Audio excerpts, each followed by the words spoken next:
अंकु, देखो तो कौन आया है। आंगन से सोहित की आवाज लगाने पर अंकिता ने जैसे ही खिड़की से झांका, उसका मन और मुंह दोनों बुरी तरह से कड़वे हो उठे। नीचे जो व्यक्ति खड़ा था, उसे देखकर ही मन का घाव टीस मारने लगा। वो अपने चेहरे पर छाए घृणा के भाव को संयत करने का असफल प्रयास करने लगी। तभी सोहित ने उसका ध्यान भंग करते हुए कहा, अरे चौको मत, जाओ जाकर चाय बना लाओ। अदरक और इलायची वाली और ढोकले भी लाना। साथ में हरी के साथ ड्राई चटनी जरूर रखना। ट्रे में मिठाई और पानी रखकर वो ड्राइंग रूम में गई और बेबाकी से उसके चरित्र पर लाछन लगा दिए कि उसने उसके कुछ वीडियो देखे हैं।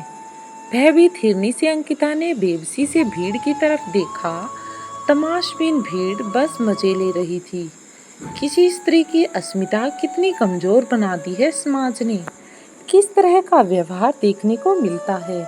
एक विवाहित स्त्री का अपना व्यवहार नहीं, बल्कि ससुराल वालों के बयान चरित्र तय करेंगे। मेरा और आप लोगों का कायरों की तरह क्या तमाशा देख रहे हैं। इस गिरे हुए व्यक्ति का आखिर क्या कर रहा है ये। जाए ये कोई काम नहीं है, या फिर आप अपमानित होकर जाएंगे। और भीड़ काय की तरह फटकर कम होने लगी। भय से थरथर कांपती अंकिता ने महसूस किया और साहस बटोरकर बड़े ही जोर से आवाज में कहा, हाँ मिस्टर सो कोल्ड सगे एक परिवार के, शायद यह दिन मेरा आप लोगों के बर्ताव को बार बार माफ करने के कारण आया है। अब चूंकि आप लोग इस कदर गिर चुके हैं, तो अब मैं आपसे किसी संबंध की इच्छुक नहीं हूँ। इतना कह वह सोहित के साथ किराए के घर में रहने लगी थी। कई बार अवसादग्रस्त हो उसने जान देने का विचार भी बनाया, पर सोहित ने तसल्ली दी कि किसी गलत व्यक्ति के कहने से तुम अपराधी नहीं हो जाओगी। बच्चे और मैं तुम्हें बहुत बेहतर समझते हैं, तो तुम्हें किसी की चिंता करने की जरूरत नहीं है। और ये भीड़ तो किसी की भी सगी नहीं होती। पति के इस विचार ने उसे जीने का एक नया दृष्टिकोण प्रदान किया।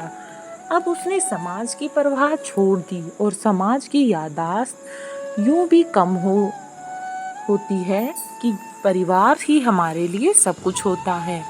चाय लेकर दोबारा उसके कदम ड्राइंग रूम की तरफ बढ़े। वह चाय देकर जल्दी से हटना ही चाहती थी कि रोहित ने चाय का कप लेते हुए एक बार फिर माफी मांगी सोहित से।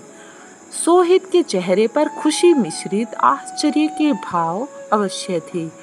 अपने बड़े भाई रोहित को रंग बदलते देखकर सोहित को भी कुछ अजीब लग रहा था। उसने दृढ़ता से कहा, भाई होने के नाते मैं आ जाऊंगा, पर मैं अंकु पर कोई दबाव नहीं डालूंगा। माफी मांगनी है तो आप अंकु से मांगिए। रोहित बोलता है, अंकु मुझे माफ कर दो और तुम दोनों शामिल हो गए तो अच्छा लगेगा। जी माफ तो मैं आपको कर चुकी हूँ आपकी असभ्यता के लिए, पर मैं माफी चाहती हूँ आपसे आपके परिवार के किसी भी कार्यक्रम में शामिल न होने के लिए।